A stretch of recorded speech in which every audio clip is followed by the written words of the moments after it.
শেষ না, চলছে, চলমান। প্রবলেম হয়েছিল, প্রবলেম আমরা সলভ করছি, এখন দেখা যাক।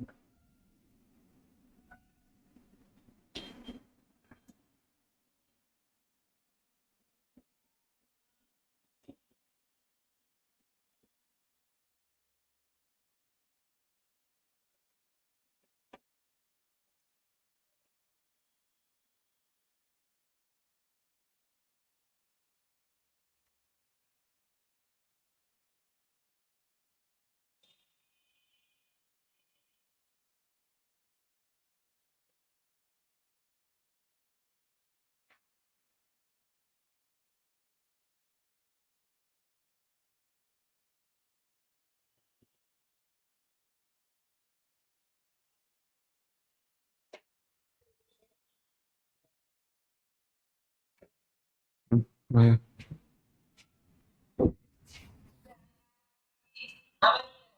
কেটে দিন না, কেটে দিন না, মিনিমাইজ করে। আচ্ছা, এটা হচ্ছে ইয়েতে আছে, জুমে আছে। টেকনিক্যাল প্রবলেমের কারণে হ্যাঁ হ্যাঁ,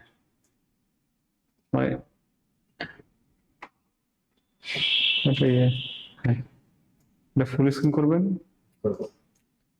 লাইভ দিয়েছি। হ্যাঁ হ্যাঁ, এটা লাইভ দিয়েছি। একটা কাজ করেন, দুটি চলুক, এটা ফুল স্ক্রিন করার দরকার নেই।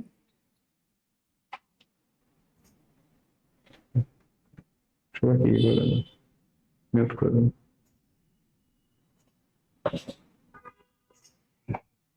ঠিক আছে, যেটা করবেন এটা মিনিমাইজ করেন, ওকে। এটা তাহলে দুইটাই দেখা যাবে। এটা অন করব। আচ্ছা, ওটা ফুল স্ক্রিনই করেন, থাক, মিনিমাইজ করার দরকার নেই, প্রয়োজনে দেখে নিব, জুমে যান। ঠিক আছে, ঠিক আছে। হ্যাঁ, ওকে। আচ্ছা, যাই হোক, আমরা আলোচনায় আসি। আমরা ছিলাম কোথায় জানি, বলেছি শতম আর কেন্তম। Thank you. এটা কি আজকের? এটা বলছি, নো প্রবলেম, ঘুরে বলে যাবো। আচ্ছা, একটু যান্ত্রিক ত্রুটির কারণে আমাদের একটু বেগ পেতে হলো, ঠিক আছে। আশা করছি এরপরে আর এরকম হবে না, আমরা ক্লাসে সবাই কন্টিনিউ যুক্ত হয়ে যাই। ওকে, দেখেন আমি আপনাদেরকে বলেছিলাম, হ্যাঁ জুমে করছে 20 জন, 28 জন অ্যাটেন্ড করবে, সমস্যা নেই। আচ্ছা,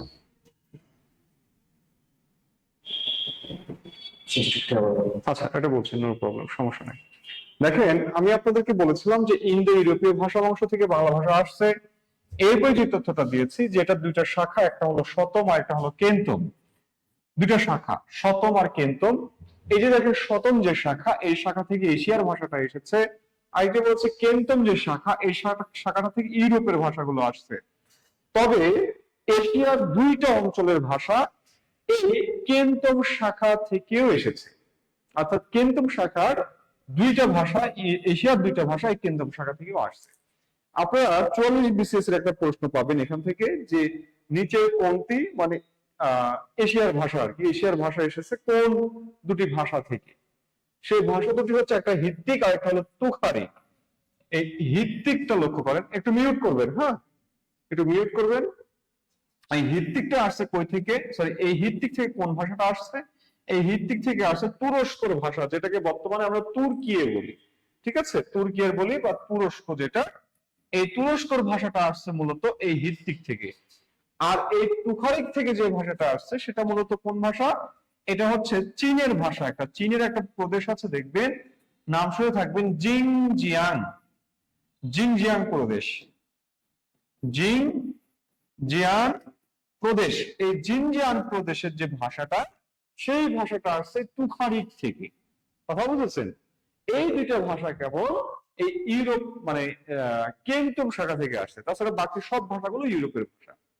আমি মনে হয় বোঝাতে পেরেছি আপনাদেরকে এতটুকু। আচ্ছা, একটু কমেন্ট করবেন আপনারা, হ্যাঁ একটু কমেন্ট করবেন, তাহলে আমার বুঝতে সুবিধা হয় যে আপনারা বুঝেছেন কিনা।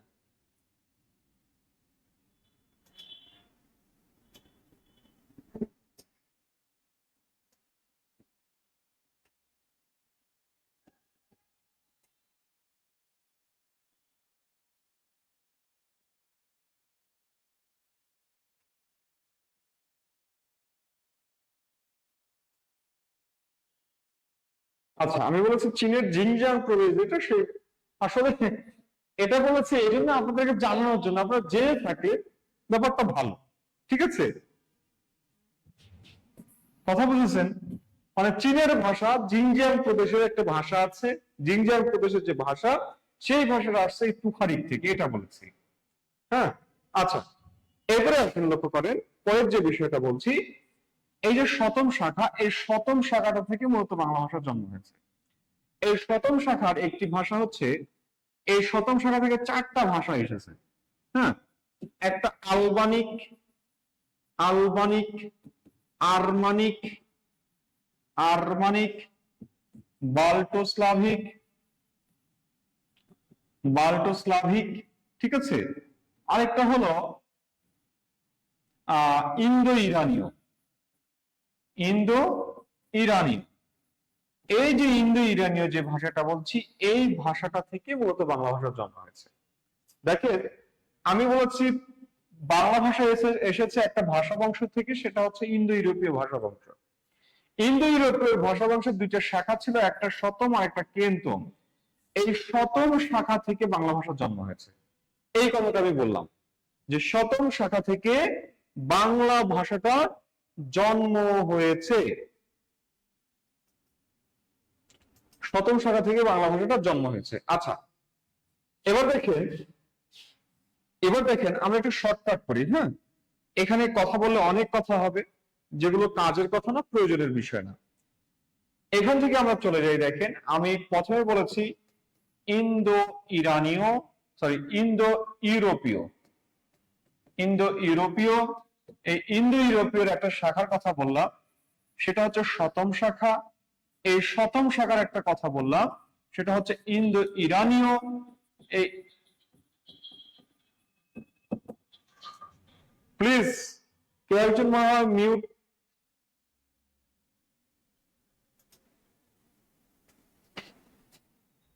আচ্ছা, দেখেন এই ইন্দো ইরানীয় থেকে যে ভাষাটা আসছে, সেটা হচ্ছে ভারতীয় ভাষা। এই ভারতীয় যে ভাষা, এই ভারতীয় ভাষা থেকে যেটা আসছে, সেটা হচ্ছে প্রাচীন পাচ্য, প্রাচীন পাচ্য।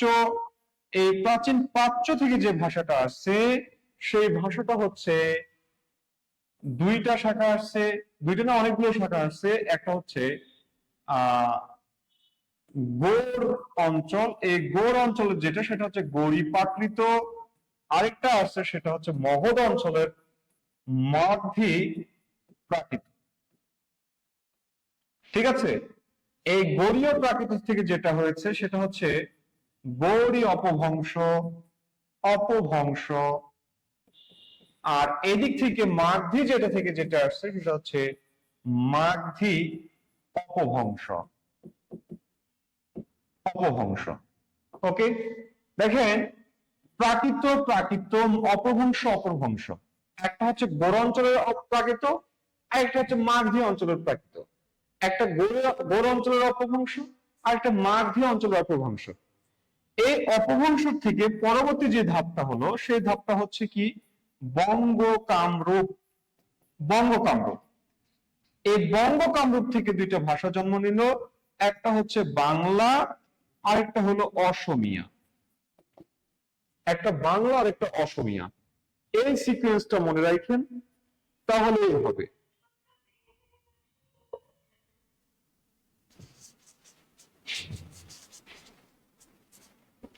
যাই বলবেন, মানে সাউন্ড ক্লিয়ার শুনতে পাচ্ছেন না?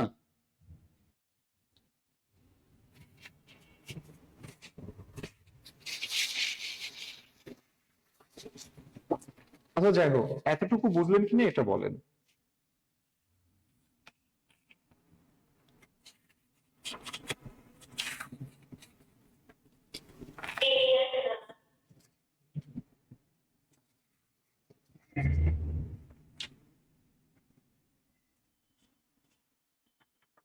এই সিকোয়েন্সটা খাতায় তোলেন।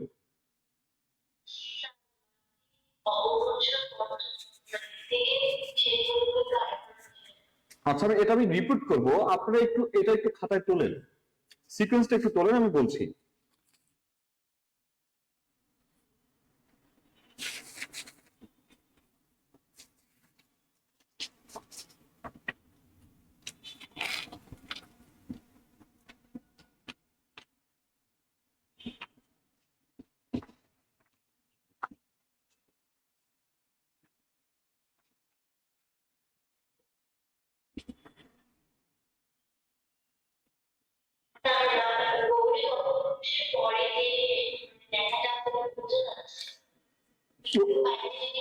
ওটা লিখেছে বঙ্গ কামরূপ, ওটা বঙ্গ কামরূপ লিখেছে, বঙ্গ কামরূপ।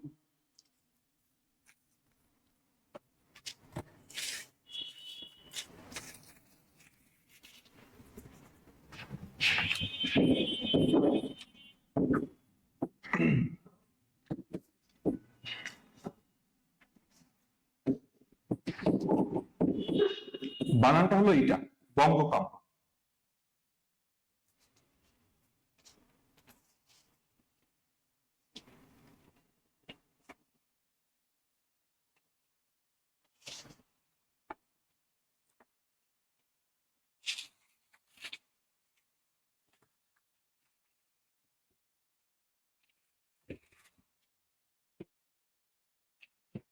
আপনাদের মনে হয় লেখা হয়েছে? একটু কমেন্ট করবেন, লেখা শেষ হলে একটু কমেন্ট করবেন।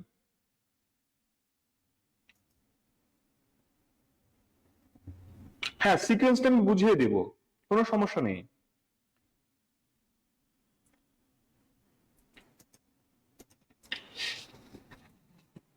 একটু সময় লাগবে এখন, এই হচ্ছে সমস্যা। সমস্যা নেই, আমি বুঝিয়ে দিয়ে যাব, টেনশন নিয়েন না।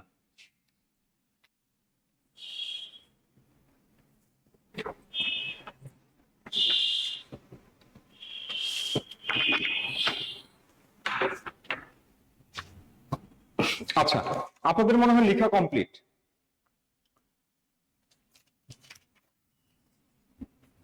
আসলে আমি এটাকে ছোট করেছি, ঠিক আছে, পিঠিকাটা অনেক বড়, আমি বড় পিঠিকাটাকে ছোট করেছি, ছোট করে আপনাদের সামনে উপস্থাপন করেছি, জাস্ট আর কিছু না। দেখেন, পুরো পৃথিবী জুড়ে অনেকগুলো ভাষা বংশ ছিল, তার মধ্যে একটি হচ্ছে ইন্দো ইউরোপীয়। এই ইন্দো ইউরোপীয়টা ইউরোপ থেকে এশিয়া পর্যন্ত বিস্তৃত ছিল। এটা দুইটা শাখা ছিল, একটা হলো শতম আর একটা কেন্তম। এই যে এখানে লিখেছি দেখেন, একটা শতম আর একটা কেন্তম। এই শতম শাখা থেকে মূলত বাংলা ভাষার জন্ম হয়েছে, ঠিক আছে। এই শতম শাখা থেকে অনেকগুলো ভাষা আসছে, শুধু বাংলা আসছে ব্যাপারটা এরকম না। শতম থেকে আসছে আলবানিক, আরমানিক, বাল্টোস্লাভিক, ইন্দো ইরানীয়। এই যে ইন্দো ইরানীয় যে ভাষাটা আসছে, এই ইন্দো ইরানীয়রই আবার যদি আমরা লিখি ইন্দো ইরানীয়, তত পরে ইন্দো ইরানীয়। একটু বুঝবেন শুধু, আর কিছু না, এগুলো নোট করার দরকার নেই, এটা নোট করার দরকার নেই। দেখেন, এই ইন্দো ইরানীয় থেকে আবার অনেকগুলো ভাষা আসছে। কেমন? একটা আসছে এই ইরানীয়, ইরানীয় আসছে, আরেকটা আসছে দার্দিক, দার্দিক, দার্দিক আসছে, দার্দিক বা সার্বিক আসছে, ভারতীয়। দেখেন, ভারতীয়। একটা বিষয় যদি আপনাদেরকে আমি বলি, সাউন্ড ক্লিয়ার না, দেখেন সাউন্ড ক্লিয়ার হবে। আমি খুব জোরে কথা বলছি, তো এই জোরে কথা বলার কারণে কথাটা প্রতিধ্বনি হচ্ছে, যে কারণে সাউন্ড আপনার কাছে ক্লিয়ার না মনে হচ্ছে, ঠিক আছে। আমি একটু স্লো কথা বললে আশা করছি সমস্যা হবে না, আমি ট্রাই করছি। ওকে, এবার একটু মনোযোগ দেন। দেখেন, ইন্দো ইরানীয় থেকে তিনটা ভাষা আসছে, তার আগে একটা বিষয় একটু ভালো করে বুঝবেন। মনে করেন যে এই ইন্দো ইউরোপীয় বলছি এশিয়া থেকে ইউরোপ পর্যন্ত। আপনি শুধু বাংলাদেশের প্রেক্ষাপটটাই বোঝেন। বাংলাদেশের একটা বিশাল ভূখণ্ড আছে, এই ভূখণ্ডের দিকে যদি তাকান দেখবেন যে ছোট ছোট অঞ্চলে বিভক্ত। যেমন রাজশাহী আছে, খুলনা আছে, চট্টগ্রাম আছে, বরিশাল আছে, পটুয়াখালী আছে, বরগুনা আছে, এরকম বিভিন্ন অঞ্চল আছে। এই অঞ্চলগুলোতে দেখবেন আবার ভাষাটা আলাদা আলাদা। আপনি যখন সিলেটে যাবেন ভাষা পাবেন একটি, আপনি যখন চট্টগ্রামে যাবেন আপনি বুঝবেনই না, আপনি যখন নোয়াখালী যাবেন দেখবেন ভাষা একটু আলাদা, আবার যখন আপনি বরিশাল যাবেন দেখবেন যে ভাষা আরো চেঞ্জ। ভাষা কিন্তু একটাই, বাংলা, কিন্তু অঞ্চল ভেদে দেখেন এই ভাষাগুলো চেঞ্জ হয়ে যাচ্ছে। ঠিক তেমনি এই ইন্দো ইউরোপ পর্যন্ত এই বিশাল ভূখণ্ড ভাষা একটাই, কিন্তু অঞ্চল ভেদে ভেদে ভাষাগুলো আবার একটু ভিন্ন। কথা বুঝেছেন? এই ভিন্নতার খাতিরে দেখেন, এই ভিন্নতার খাতিরে আগে আলাদা আলাদা বড় বড় করে বিভাজন করা হচ্ছে। এই বড় বিভাজনের মধ্যে একটা হচ্ছে কি ইন্দো ইরানীয় ভাষা। এই ইন্দো ইরানীয় ভাষার মধ্যে ইন্দো মানে ইন্ডিয়া, ইন্ডিয়া থেকে ইরান পর্যন্ত এই ভাষাটুকু বলা হচ্ছে ইন্দো ইন্দো ইরানীয়। এই ইন্দো ইরানীয়র মধ্যে দেখেন আছে কি ইরানীয় ভাষা আছে, আছে দার্দিক ভাষা, আর একটা হচ্ছে ভারতীয় ভাষা। ভারতীয় ভাষা, এই যে দেখেন ভারতীয় যে ভাষাটা আছে, ভারতীয় যে ভাষাটা আছে এই ভারতীয় ভাষা থেকে একটু বুঝবেন, এই যে ভারতীয় যে ভাষাটা আছে এই ভারতীয় এই ভাষাতে আহ হঠাৎ করে ইউরোপের উরাল পর্বত, ইউরোপের উরাল পর্বত থেকে একদল জনগোষ্ঠী পাকিস্তান আর আফগানিস্তানের মাঝখান দিয়ে যে খাইবার গিরিপথ আছে এই গিরিপথ হয়ে তারা ভারতবর্ষে চলে আসেন, অর্থাৎ এই ভারতে আসেন। তারা কথা বলবেন না, মিউট করবেন। তারা দেখতে অনেক লম্বা ছিলেন, সুদর্শন ছিলেন, তারপরে তাদের নাকগুলো খাড়া ছিল। তারা নিজেদেরকে বিধাতার পুত্র ভাবতেন, যে বিধাতা তাদেরকে পাঠিয়েছেন, ঈশ্বর তাদেরকে পাঠিয়েছেন, ভগবান তাদেরকে পাঠিয়েছেন। তারা পবিত্র জাতি, এই পবিত্র জাতি এই ভারতবর্ষে আসছে। এই ভারতবর্ষে অপবিত্র যারা আছে, অনার্য জাতি যারা আছে, যাদেরকে ছোঁয়া যায় না, অপবিত্র, যারা একেবারে নিচু জাত, এই নিচু জাতের মানুষগুলোকে পবিত্র করতে আসছিল। ঠিক আছে? এই পবিত্র করতে আসার সময় আপনারা জানেন যে একজন মানুষ যখন কোন একটা এলাকাতে যায় সে একা যায় না, তার ভাষা যায়, তার সংস্কৃতি যায়, তার ধর্ম যায়। তো এইভাবে এই ভারতবর্ষের আগমন ঘটলো সেই আর্য জাতির। এই আর্য জাতি এসে ভারতবর্ষের সাথে মিশে গেলেন, আর্য এসে ভারতবর্ষের সাথে মিশে গেলেন। মিশে যে দুইটা ভাষা তৈরি হয়, একটা হচ্ছে,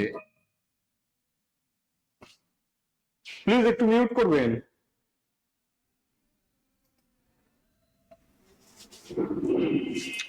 দুইটা ভাষা তৈরি হয়। একটা হচ্ছে প্রাচীন ভারতীয় আর্য কথ্য, ঠিক আছে, প্রাচীন ভারতীয় আর্য কথ্য। ওকে, এটা ভাষা হচ্ছে মুখের ভাষা, কথার ভাষা, কথা বলার ভাষা তৈরি হয়। প্রাচীন ভারতীয় আর্য কথ্য ভাষা। দেখেন আমি বলছি যে ভারতবর্ষে একদল জাতি আসে, আর্য জাতি। এই আর্য জাতি আসার সময় তারা নিয়ে আসছে তাদের ভাষা, তাদের সংস্কৃতি, তাদের ধর্ম। তাদের ধর্ম হলো সনাতন ধর্ম। কি ধর্ম? সনাতন ধর্ম। তাদের ধর্মগ্রন্থ হলো বেদ। আর এই বেদের, যেহেতু বেদ হচ্ছে লিখা, লিখা হয়েছে একটা গ্রন্থ, এই বেদের যে ভাষা ছিল সেটা হচ্ছে বৈদিক ভাষা। সুতরাং তাদের যে লৈখিক ভাষা, আমরা জানি ভাষা মুখে বলা যায়, লিখাও যায়, তাদের যে মুখের ভাষা সেটা হচ্ছে প্রাচীন ভারতীয় আর্য কথ্য ভাষা। আর তাদের যে লিখিত ভাষা সেটা হচ্ছে বৈদিক ভাষা। এই বৈদিক ভাষারই পরবর্তী সংস্করণ হলো সংস্কৃত। প্লিজ কথা বললেন না, একটু মিউট করেন, অসুবিধা হয়, এটা বুঝেছেন? একটু মিউট করেন, আপনারা তো বড় হয়েছে, একটু বুঝবেন। হ্যাঁ, দেখেন এই বৈদিক ভাষারই পরবর্তী সংস্করণ হলো সংস্কৃত ভাষা। ঠিক আছে, এই সংস্কৃত ভাষাটা আসছে বৈদিক থেকে। তো এই যে প্রাচীন ভারতীয় আর্য ভাষা বা কথ্য ভাষা বলছি, এই প্রাচীন ভারতের বেশ কিছু আবার অঞ্চল আছে। এই অঞ্চলের মধ্যে কোনটা হচ্ছে প্রাচীন প্রাচ্য, প্রাচীন প্রাচ্য, প্রাচীন উদিচ্য, উদিচ্য, তারপরে আছে আপনার পালি, অশোকলিপি, এরকম বেশ কিছু ভাষা ছিল, অঞ্চলে বিভক্ত ছিল। এই অঞ্চলগুলোর মধ্যে একটা হচ্ছে প্রাচীন প্রাচ্য। এই প্রাচীন প্রাচ্যকে আবার বেশ কিছু ভাগে বিভাজন করা যায়। সেই বিভাজনগুলো কি? সেই বিভাজনগুলো এরকম। প্রাচীন প্রাচ্য, এই প্রাচ্য থেকে আসছে অনেক কটা অঞ্চল, এলাকা। তার মধ্যে একটা অন্যতম অঞ্চল হলো গৌড় অঞ্চল। এই গৌড় অঞ্চলটা হইলো আমাদের রাজশাহী তথা চাঁপাইনবাবগঞ্জ, মালদহ, মুর্শিদাবাদ, বীরভূম, এই অঞ্চলটা আর কি এই গৌড় অঞ্চল। এই গৌড় অঞ্চলের মানুষ যারা ছিল তারা একটা ভাষায় কথা বলতো, সেটা হচ্ছে গৌড়ীয় প্রাকৃত। আর আরেকটা অঞ্চল আছে মগধ। এই মগধ অঞ্চলে যে মানুষগুলো আছে তারা একটা ভাষায় কথা বলতো, সেটা হলো মাগধী প্রাকৃত। আর এছাড়া আরো অনেক অঞ্চল আছে, সরসেনি আছে, মহারাষ্ট্রে আছে, অনেকগুলো অঞ্চল আছে। তো এই যে মাগধী প্রাকৃত বলছি, এই প্রাকৃত শব্দের অর্থটা হলো স্বাভাবিক। কথা বুঝছেন? এই প্রাকৃত শব্দের অর্থ কি? প্রাকৃত অর্থ হলো স্বাভাবিক, স্বাভাবিক বা সাধারণ। সাধারণ, ঠিক আছে, সাধারণ মানুষের ভাষা, সেটা হচ্ছে প্রাকৃত ভাষা। এই প্রাকৃত ভাষা আস্তে আস্তে বিকৃত হইতে লাগলো, বিকৃত, চেঞ্জ, মানে একটু চেঞ্জ হতে লাগলো ভাষাটা। চেঞ্জ হয়ে একটা রূপ দাঁড়ালো, সেটা হচ্ছে গৌড় অপভ্রংশ। গৌড় অপভ্রংশ। একইভাবে মাগধীটা একটা রূপে দাঁড়ালো, সেটা হচ্ছে মাগধী অপভ্রংশ। অপভ্রংশ, এই অপভ্রংশ, এই গৌড় অপভ্রংশ, গৌড় প্রাকৃত থেকে গৌড় অপভ্রংশ হচ্ছে। এই অপভ্রংশ শব্দটির অর্থ হলো কি? বিকৃত। অপভ্রংশ অর্থ হলো বিকৃত, বিকৃত, ঠিক আছে, বিকৃত। এই অপভ্রংশটা পরবর্তীতে চেঞ্জ হয়, চেঞ্জ হয়ে নতুন একটা ভাষা তৈরি করে, একটা রূপ তৈরি করে। সেই রূপটা হচ্ছে বঙ্গ কামরূপ। একটা রূপ তৈরি করে, সেটা হচ্ছে বঙ্গ কামরূপ। ঠিক আছে, বঙ্গ কামরূপ। একইভাবে অপভ্রংশ, এখান থেকে কি বঙ্গ কামরূপ, বঙ্গ কামরূপ। ঠিক আছে, এই বঙ্গ কামরূপটা পরবর্তীতে দুইটা ভাষার জন্ম দেয়। একটা হলো বাংলা, আরেকটা হলো অসমীয়া। বাংলা, অসমীয়া। বঙ্গ কামরূপটা বাংলা, অসমীয়া। এখন আপনার মনে একটা প্রশ্ন জাগতে পারে যে এখান থেকে বলছি গৌড় প্রাকৃত, গৌড় প্রাকৃত থেকে বলছি গৌড় অপভ্রংশ, গৌড় অপভ্রংশ থেকে বলছি বঙ্গ কামরূপ, বাংলা, অসমীয়া। আবার মাগধী থেকেও বলছে কি যে মাগধী অপভ্রংশ, বঙ্গ কামরূপ, বাংলা, অসমীয়া। আসলে ব্যাপার হলো কি, এখানে দুইটা মত প্রচলিত আছে। এইটা হচ্ছে শহীদুল্লাহর মত, আর এটা হলো সুনীতি কুমারের মত। সুনীতি কুমার মনে করেন যে মাগধী প্রাকৃত থেকে, মানে এই মগধ অঞ্চল থেকে বাংলা ভাষার জন্ম হয়েছে। একইভাবে শহীদুল্লাহ মনে করে যে গৌড় অঞ্চল থেকে বাংলা ভাষার জন্ম হয়েছে। এই জন্য দুইটা আলাদা, ভিন্ন। এবারে কি বুঝেছেন বলেন? একটু কমেন্ট করবেন বুঝছেন কিনা। আওয়াজ দেওয়ার দরকার নেই, একটু কমেন্ট করেন, ঠিক আছে?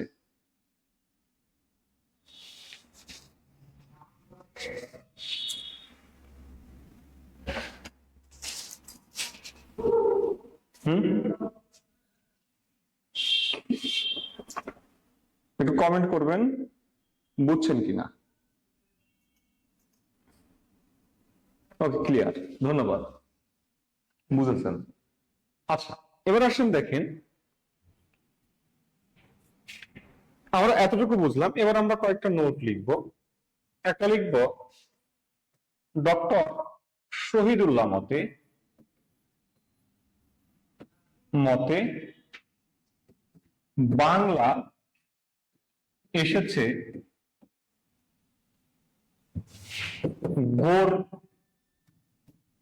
গৌড়ী অপভ্রংশ, গৌড়ী প্রাকৃত থেকে। বহিঃপ্রাকৃত থেকে। আরেকটা লিখব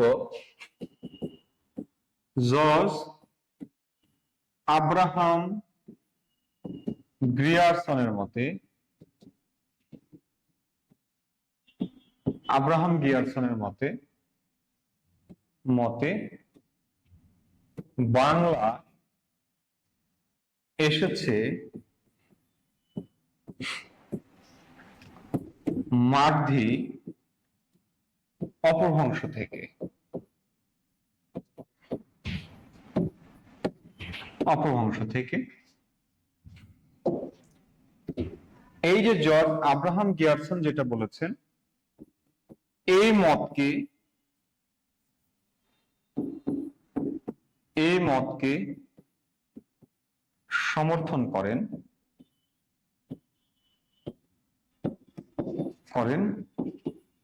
ডক্টর সুনীতি কুমার।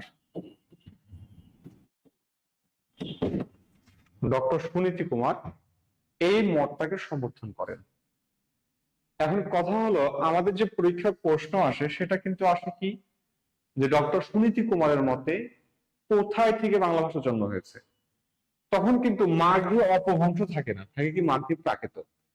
এখন একটা ব্যাপার হলো, আপনাকে যদি প্রশ্ন করে যে জর্জ আব্রাহাম গিয়ারসন বা সুনীতি কুমারের মতে বাংলা ভাষার জন্ম হয়েছে কোন ভাষা থেকে, অবশ্যই মাগধী অপভ্রংশ থেকে, কিন্তু অপশনে মাগধী অপভ্রংশ থাকে না, থাকে মাগধী প্রাকৃত। এই জন্য আমাদের উত্তর করতে হয় মাগধী প্রাকৃত। এখন যদি আমার অপশনে মাগধী প্রাকৃত মাগধী অপভ্রংশ যদি দুইটাই থাকে, অবশ্যই আমি উত্তর করব মাগধী অপভ্রংশ। অর্থাৎ আমি আপনাকে বলতে চাচ্ছি, আপনি উত্তর করবেন মাগধী অপভ্রংশ। এই অপভ্রংশটা যখন আপনি পাবেন না, তখন আপনি নেবেন কি মাগধী প্রাকৃত, তখন আপনি উত্তর করবেন মাগধী প্রাকৃত। আমি নোটটা করে দিলাম, এটা একটু সুন্দর করে তুলে নেবেন।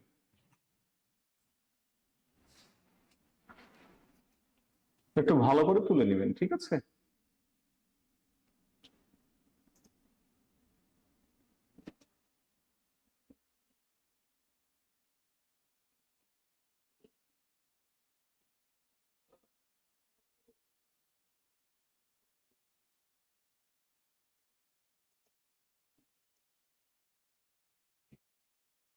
ওকে, বুঝলেন কিনা বলেন?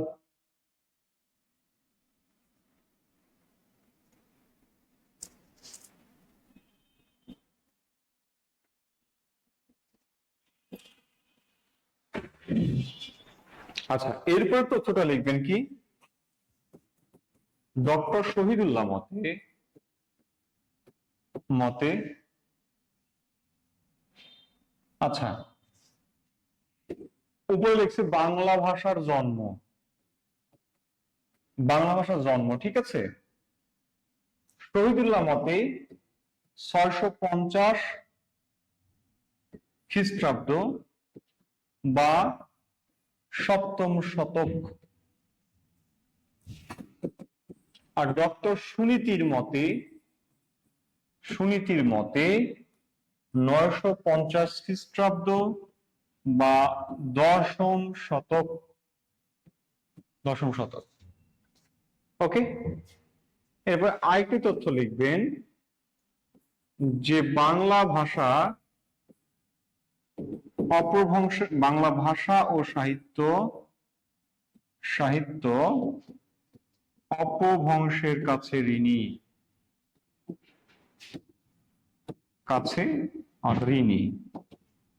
অপভ্রংশের কাছে ঋণী। শহীদুল্লাহ মতে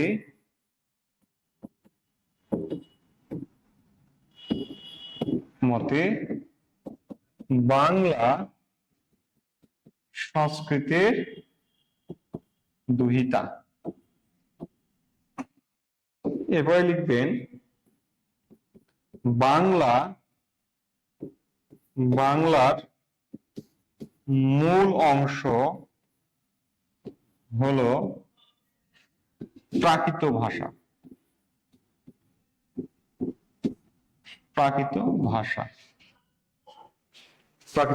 ঠিক আছে, একটু প্রয়োজনীয় স্ক্রিনশট দিয়ে নেবেন। হ্যাঁ, রাত অনেক বেশি হয়ে যাচ্ছে, আমরা খুব বেশি দূর এগোতে পারিনি, মাঝখানে একটু দমকা হাওয়া এসেছিল, আমাদেরকে একটু নাড়িয়ে দিয়ে গেছে। ঠিক আছে,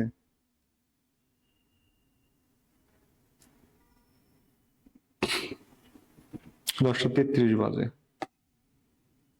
আচ্ছা, আপনারা একটু আওয়াজ করবেন, হ্যাঁ আপনারা আওয়াজ দেন না, যে কমেন্ট করেন শেষ করলেন কিনা, তাছাড়া আমি বুঝবো কিভাবে।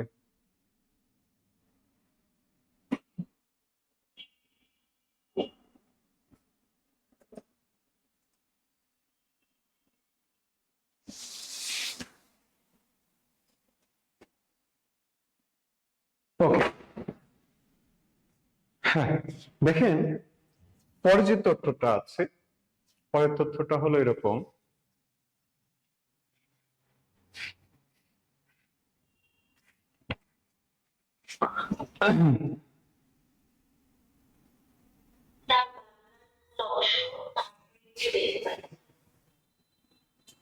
বাংলার মূল অংশ হলো প্রাকৃত ভাষা, প্রাকৃত ভাষা।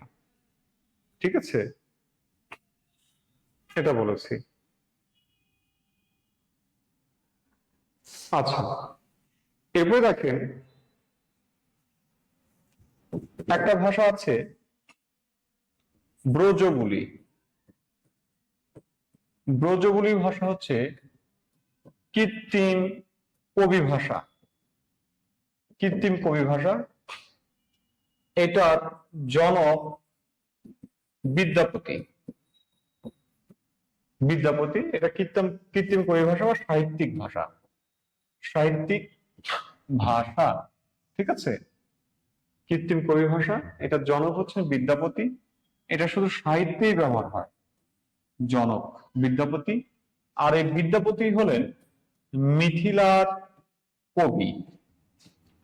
তার বেশ কিছু উপাধি আছে, কবি কণ্ঠহার, কবি শেখর, কবি রঞ্জন, নবকবি শেখর, সরি অভিনব জয়দেব, হ্যাঁ এরকম বেশ কয়েকটা আছে, কবি কণ্ঠহার, মৈথিল কোকিল। ঠিক আছে, এরকম বেশ কয়েকটা ওনার উপাধি আছে। হ্যাঁ, তিনি মিথিলার কবি, শিব সিংহ ও দেব সিংহের সহকবি ছিলেন। হুম, তিনি বেশ একজন বিখ্যাত। আর বাংলা সাহিত্যে তিনি প্রথম আদি বৈষ্ণব রচয়িতা ছিলেন এই বিদ্যাপতি। তো বিদ্যাপতির যে একটি ভাষা সেটি হচ্ছে ব্রজবুলি ভাষা। এই ব্রজবুলি ভাষায় তিনি বৈষ্ণব সাহিত্য রচনা করেছেন। এই জন্য বিদ্যাপতি বেশ আর কি জনপ্রিয়, সুপরিচিত, গুরুত্বপূর্ণ, এবং তার বেশ অবদান আছে বাংলা সাহিত্যে। আচ্ছা, আরেকটা আসেন,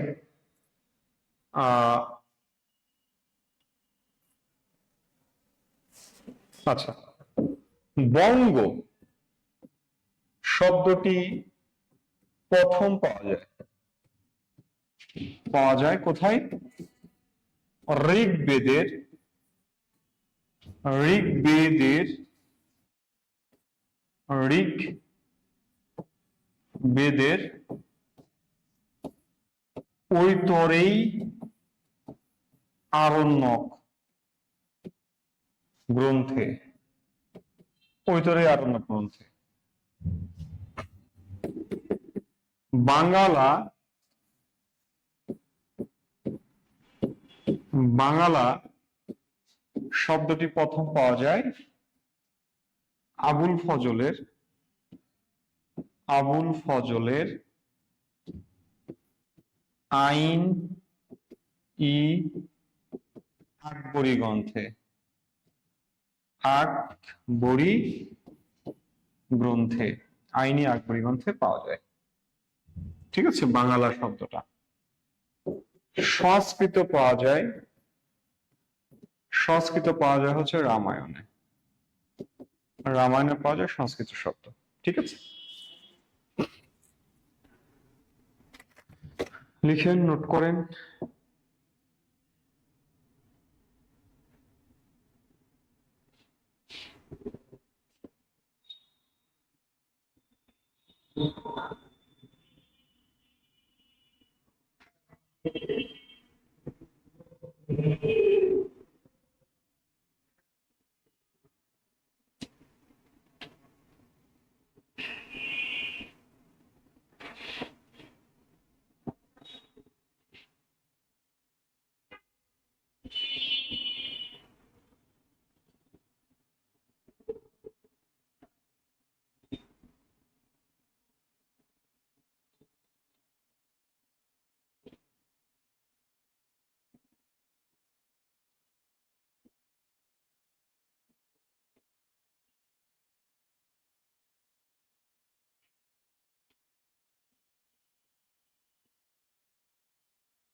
আচ্ছা, এতটুকু মনে হয় আমাদের সবার হয়ে গেছে। আমরা এবার যাই, একটু সামনে যাই। এবার লিখেন বাংলা লিপি। বাংলা লিপি।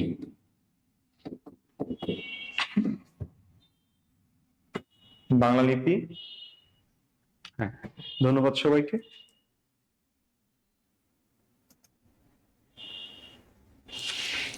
ধন্যবাদ, লেখা শেষ। আচ্ছা, ওকে, আমরা তাহলে ইয়েতে আসি, পরেরটাতে আসি। আপনাদের যদি টপিকে কোনো কিছুতে যদি সমস্যা থাকে, প্রবলেম থাকে, ঠিক আছে, আমার সাথে আপনারা যুক্ত হতে পারেন। আমার ফেসবুক পেজ খোরশেদ স্যার লিখে সার্চ করবেন, চলে আসবে। হুম, ফেসবুকে সার্চ করবেন, চলে আসবে। যে কোনো সমস্যা হলে পেজের ইনবক্সে নক করবেন, তাৎক্ষণিক না হোক, পরবর্তীতে ইনশাল্লাহ সমাধান পাবেন, আশা রাখছি। আচ্ছা, ওকে, লক্ষ্য করেন, বলছি বাংলা লিপি। বাংলা লিপিটা আহ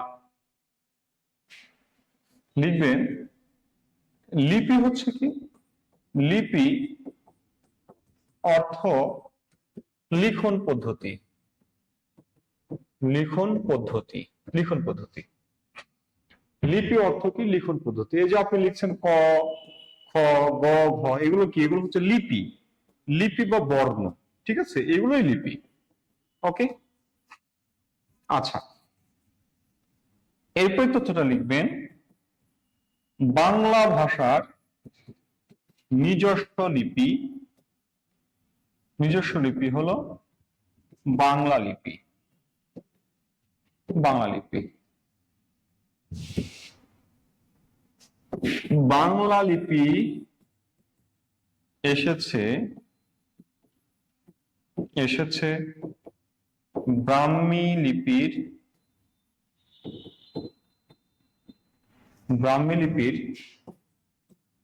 কুটিল রূপ থেকে। কুটিল রূপ থেকে, কুটিল রূপ থেকে আসছে। এরপরে তথ্যটা লিখবেন যে প্রাচীন ভারতের নিজস্ব লিপি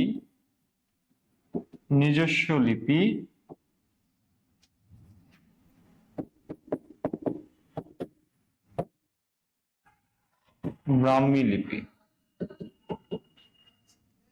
প্রাচীন ভারতের লিপি, নিজস্ব লিপি ব্রাহ্মী লিপি, একটু নোট করবেন।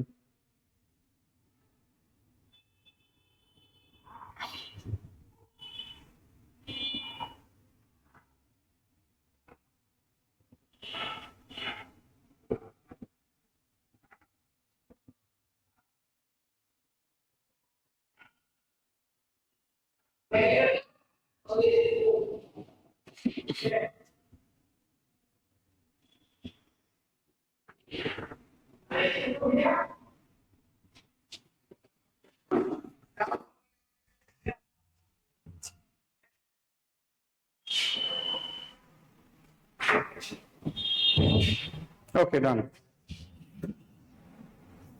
লিখবেন ব্রাহ্মী লিপি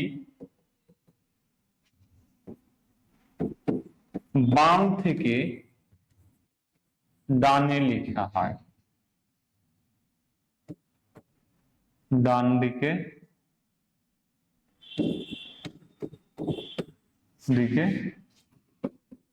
লেখা হয়। এরপরে লিখবেন খরষ্টি লিপি বাম থেকে, ডান থেকে বামে লেখা হয় আর কি, ঠিক আছে। এরপরে তথ্যটা লিখবেন খরষ্টি লিপি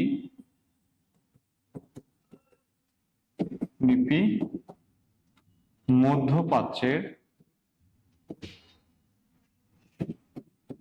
আমারিক লিপি থেকে এসেছে।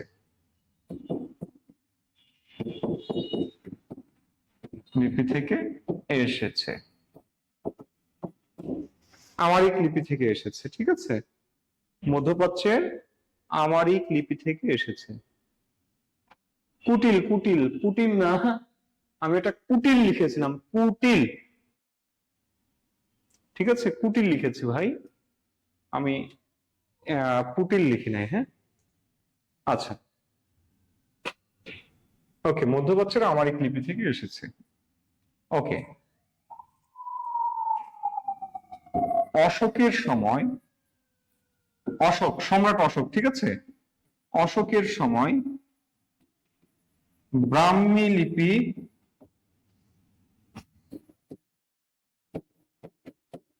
যে শাসন কার্য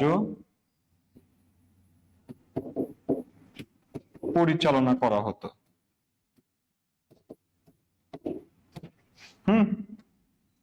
এটা হচ্ছে খ্রিস্টপূর্ব 3 শতকে, খ্রিস্টপূর্ব 3 শতকে। এরপরে দেখেন মহাস্থান, মহাস্থানগড়ে, মহাস্থানগড়ে ব্রাহ্মী লিপির অস্তিত্ব পাওয়া যায়, অস্তিত্ব পাওয়া যায়। মহাস্থানগড়ে ব্রাহ্মী লিপির অস্তিত্ব পাওয়া যায়।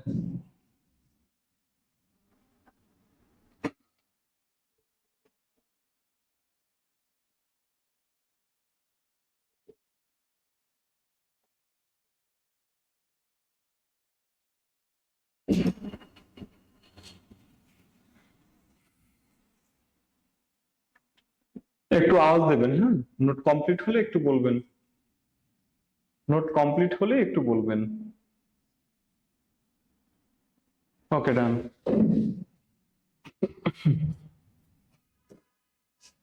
দেখেন এরপরে যে তথ্যটা লিখছি, তথ্যটা হলো ব্রাহ্মী লিপির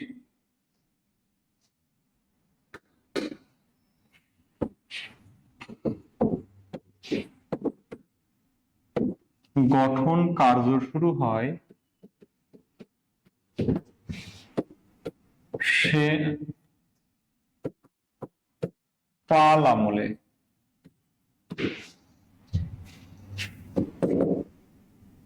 ব্রাহ্মী লিপির স্থায়ী রূপ লাভ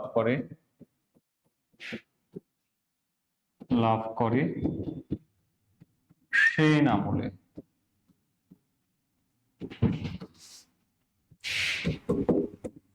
বাংলা লিপি গঠন কার্য শুরু হয়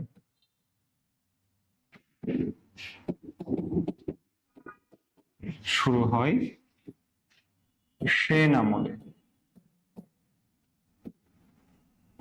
সেন আমলে। বাংলা লিপির স্থায়ী রূপ লাভ করে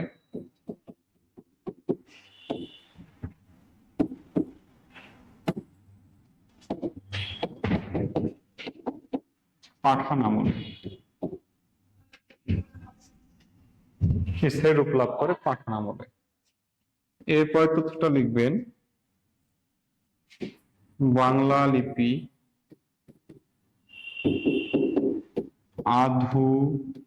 আধুনিকায়ন বা শৃঙ্খলায়ন করেন বিদ্যাসাগর, ঈশ্বরচন্দ্র বিদ্যাসাগর। এর পরে তথ্য লিখবেন বাংলা লিপির ডিজাইনার বা নকশাকারের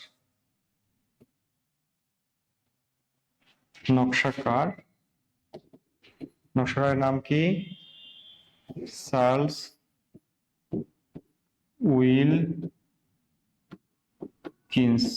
উইলকিন্স। তারপরে তথ্যটা লিখবেন বাংলা লিপির খোদাই কারক, খোদাই কারক, খোদাই কারক বা খোদাইকারী, খোদাইকারীকে পঞ্চানন কর্মকার, কর্ম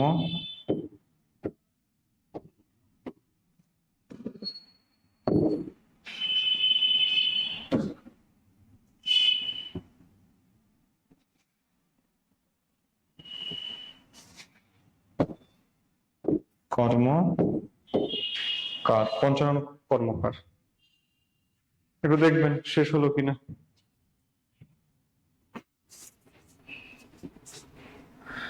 একটু বলবেন শেষ হলো কিনা। 11টা বেজে গেল।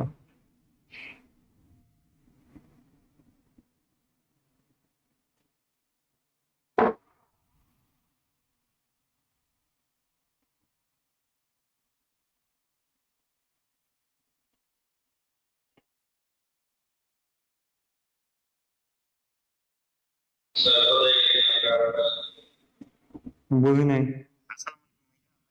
উপরে ক্লাস নিতে আসছিলাম।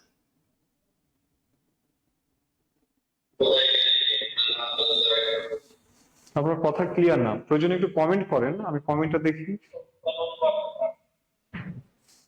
কমেন্ট করেন, কমেন্ট দেখি। হ্যাঁ, সাউন্ড ক্লিয়ার না, কি বলছেন বুঝি নাই।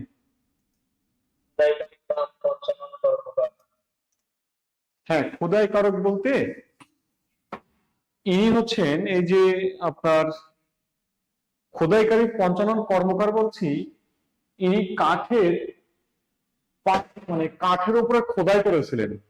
ওই যে কাঠে আমরা খোদাই করি না, আর্ট করি না, উনি কাঠের উপরে আর কি খোদাই করেছিলেন, এই পঞ্চানন কর্মকার। আর এটা নকশাকার বা ডিজাইনার ছিলেন চার্লস উইলকিন্স। 1778 সালে তিনি এটার আর কি মুদ্রণ করেন, নকশা করেছিলেন। নকশা করে এটা আর কি তিনি মুদ্রণ করেন। মুদ্রণ মানে ওই যে ছাপায় আর কি, প্রেসে তিনি ছাপান, শ্রীরামপুর প্রেস থেকে। এই জন্য বলা হচ্ছে ডিজাইনার বা নকশাকার চার্লস উইলকিন্স।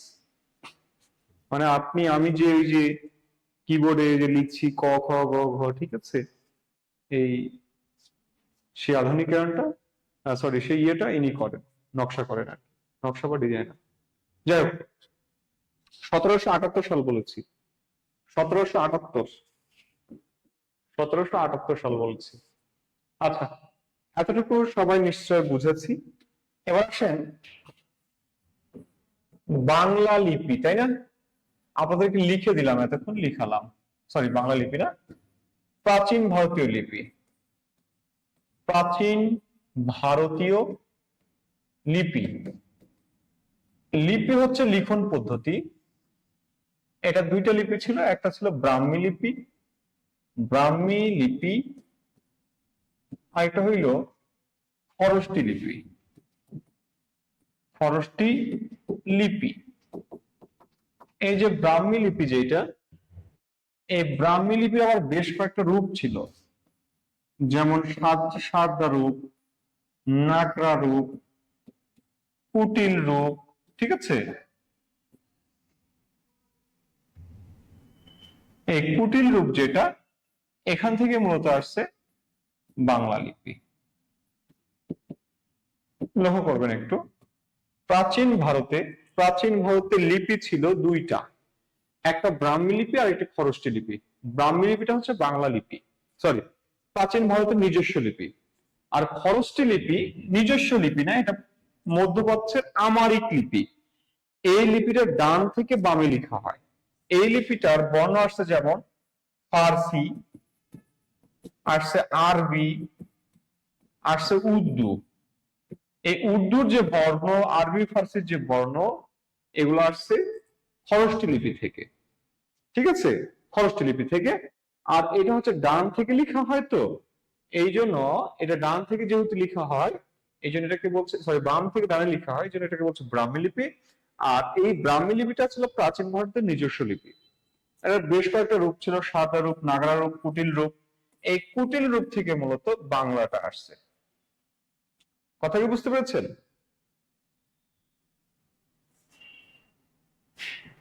কথা কি বুঝেছেন? একটু বলেন তো, বুঝছেন কিনা? হ্যাঁ, ধন্যবাদ, বুঝতে পেরেছেন। ওকে, ঠিক আছে। এরপরে আসেন, পরে যেটা আমরা শিখবো সেটা হচ্ছে বাংলা ভাষা রীতি। বাংলা ভাষা রীতি, বাংলা ভাষা রীতি। আমরা এবার বাংলা ভাষা রীতিটা পড়ব। দেখেন, ফেসবুকবাসী, হ্যাঁ ফেসবুকবাসী, আমি ডিজাইনারের কথা বললাম, ডিজাইনার বলছে Charles Wilkins, Wilkins, Charles Wilkins বলেছে, ঠিক আছে? ফেসবুকবাসী বুঝতে পেরেছেন? আচ্ছা, এবার আসেন তাহলে আমরা চলে যাই বাংলা ভাষা রীতি। দেখেন, আপনি পৃথিবীতে যে ভাষাতেই যান তাদের ভাষা রীতি দুইটা, ভাষা রীতি দুইটা। কি কি? একটা হচ্ছে কথ্য রীতি, কথ্য রীতি বা মৌখিক কথা বলা আর কি। আরেকটা হচ্ছে লেখ্য রীতি বা লৈখিক, লৈখিক রীতি। একটা বলেছি কথ্য, আরেকটা বলেছি কি লৈখিক রীতি বা লেখ্য রীতি। আচ্ছা, এই হচ্ছে দুইটা রীতি, ঠিক আছে? তাহলে আমরা একটু দেখি ভাষা রীতি। ভাষা রীতি দেখেন, একটা হচ্ছে মৌখিক, একটা হচ্ছে মৌখিক, আর একটা হচ্ছে কি লৌকিক, লৈখিক। ওকে, এখানে দেখেন লৈখিক যেটা আছে, এই লৈখিকটা কি নতুন ব্যাকরণের তিনটা ভাগে ভাগ করেছে। একটা বলেছে সাধু রীতি, আরেকটা বলেছে চলিত রীতি, আরেকটা বলেছে কাব্য রীতি। ঠিক আছে, কাব্য রীতি কি? ওই যে আমাদের চর্যাপদ লেখা হয়েছে যে ওয়েতে, সেটা হচ্ছে কবিতা, কাব্য, সে কাব্য রীতি। আর চলিত রীতি মানে প্রমিত রীতি, যেটাতে আমরা এখন লিখি। আর সাধু রীতি হচ্ছে পূর্বের রীতি। তো যাই হোক, এটা নতুন ব্যাকরণে বলেছে। আর পুরাতন ব্যাকরণ অনুযায়ী এটা দুই প্রকার, একটা সাধু আর একটা চলিত, ঠিক আছে? এটুকু আমরা জাস্ট জেনে রাখবো, আর কিছু দরকার নেই। মানে এতটুকু আমাদের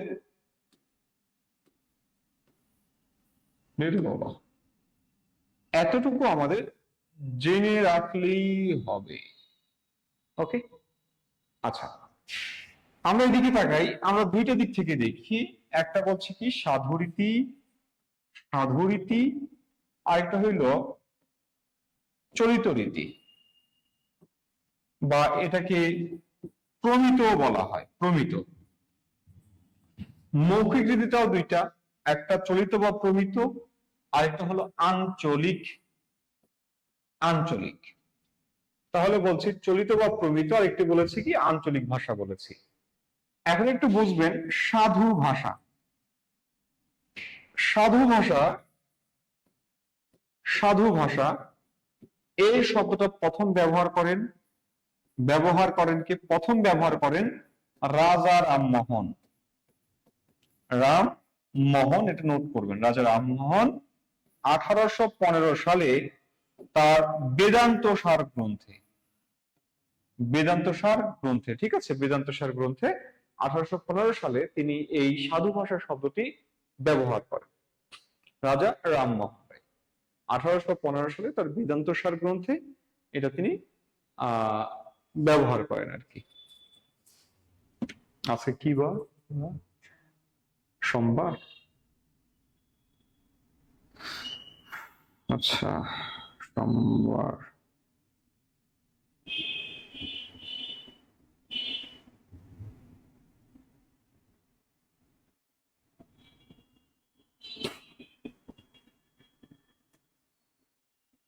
ওকে, এতটুকু মনে হয় আপনাদের সারা বোঝা হয়েছে।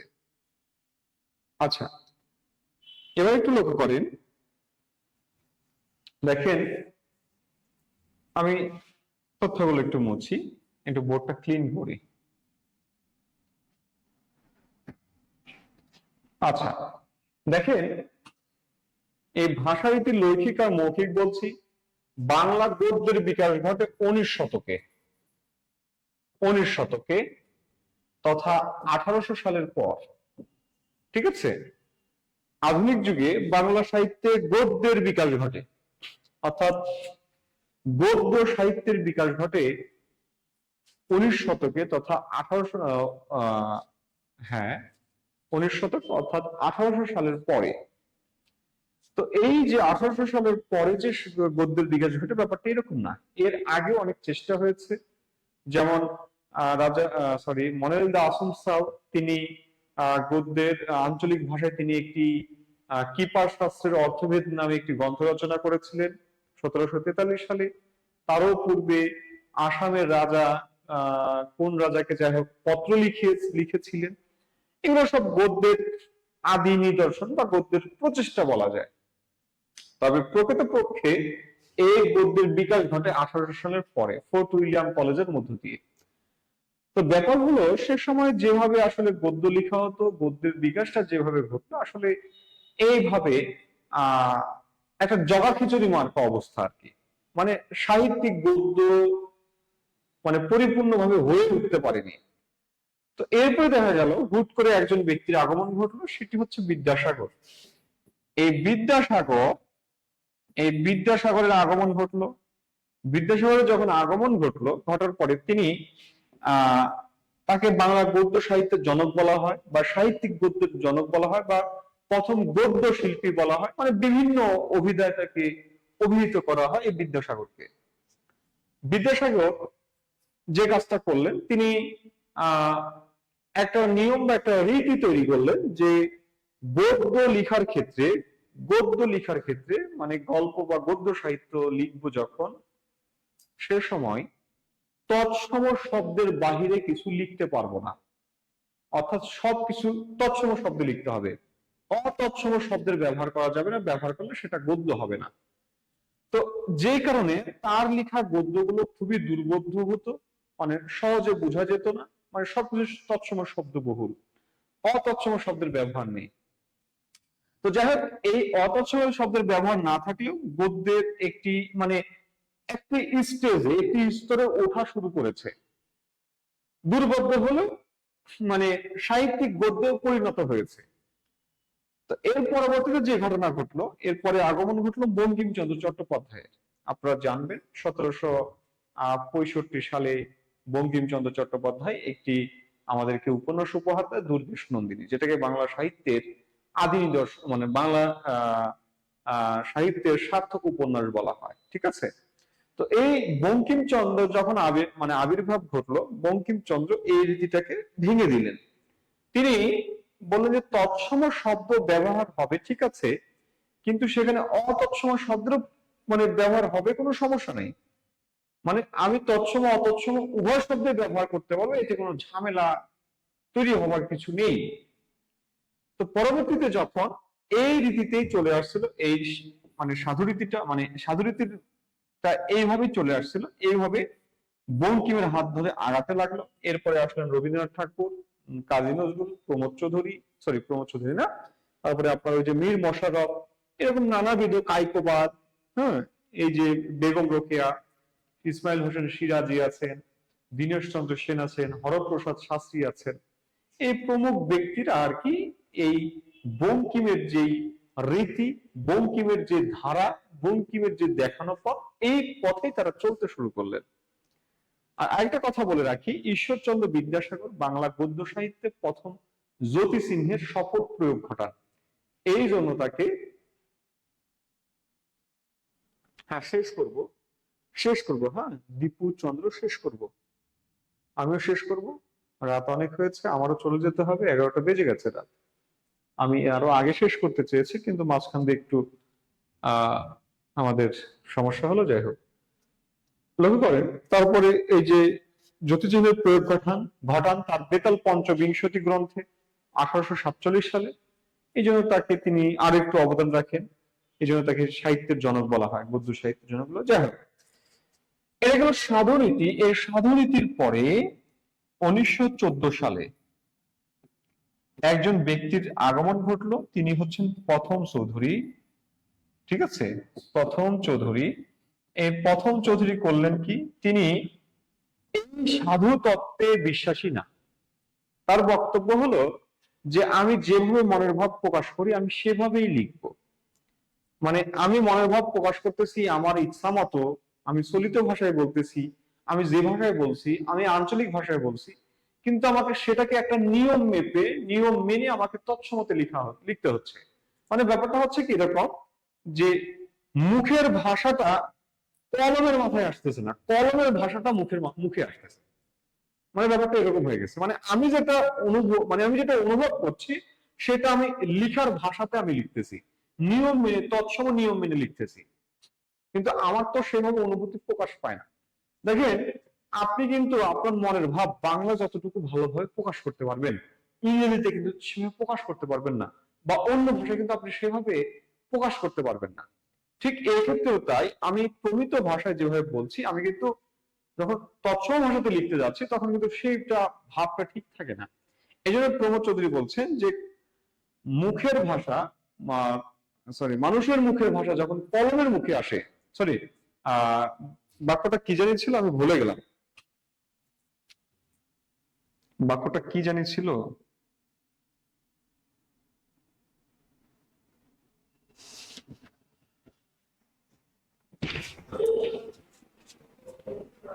ভাষা, হ্যাঁ, ভাষা মানুষের মুখ থেকে কলমের মুখে আসে, এরকম ছিল।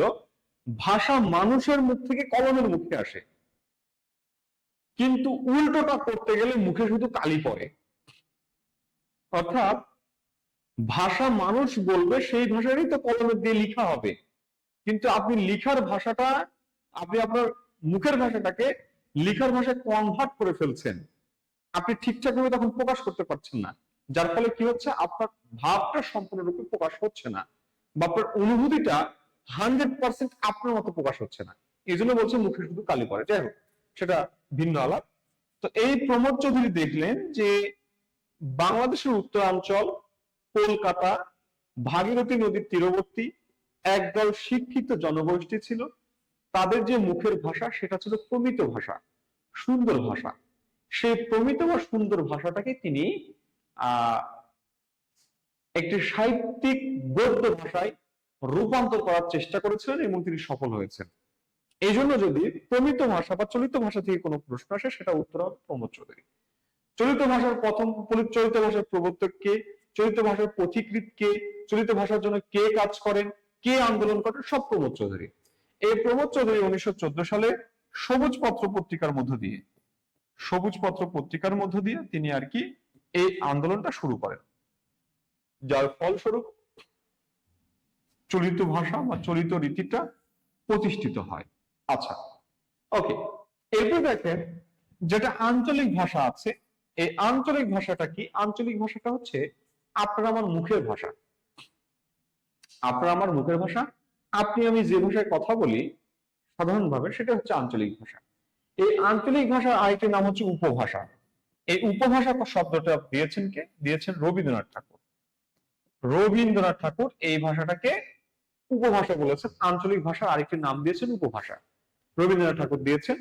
আর আরেকটা মজার ব্যাপার হলো, এই উপভাষার বা আঞ্চলিক ভাষার নিজস্ব কোনো ব্যাকরণ নাই, আঞ্চলিক ভাষার নিজস্ব কোনো ব্যাকরণ নাই। তবে 1965 সালে না বলি খ্রিস্টাব্দে শহীদুল্লাহ একটি অভিধান রচনা করেন।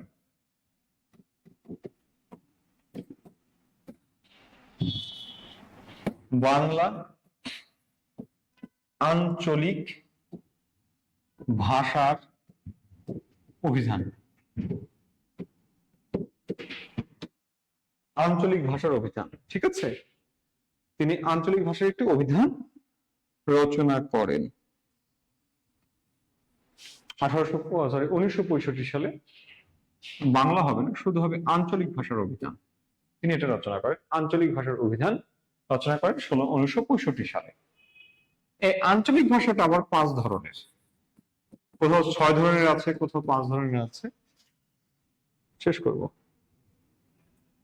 একটা হচ্ছে বরেন্দ্রী, বরেন্দ্রী, বাঙালি, তারপরে আছে আছে কি আছে, বরেন্দ্রী আছে, বাঙালি আছে, তারপরে আছে আরেকটা আছে কামরূপী, কামরূপী রংপুর অঞ্চলের ভাষা আর কি, আছে ঝাড়খণ্ডী, আরেকটা আছে রাঢ়ী, রাঢ়ী ভাষা। ঠিক আছে, এই হচ্ছে উপভাষা।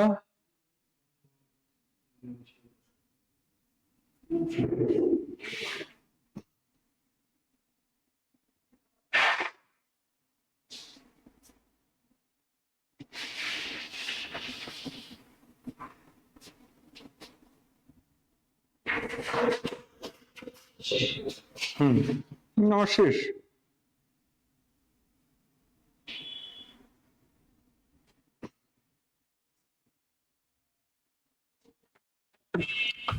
তো এই ছিল আজকে আমাদের আলোচনা।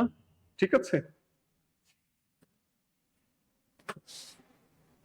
আপনাদের বাংলা বিষয়ে যদি কোনো সমস্যা, কোনো প্রশ্ন থাকে, জিজ্ঞাসা থাকে, আপনারা আমার পেজে নোট করতে পারেন, খোরশেদ স্যার, সার্চ দিবেন চলে আসবে। আমার সাথে কানেক্টেড হতে চাইলে আপনারা এই পেজে একটু ফলো দিয়ে থাকবেন। কোনো সমস্যা থাকলে বাংলা বিষয়ে নক করবেন, আশা করছি সমাধান পেয়ে যাবেন। ওকে, সবাই ভালো থাকবেন, সুস্থ থাকবেন। আল্লাহ হাফেজ, আসসালামু আলাইকুম।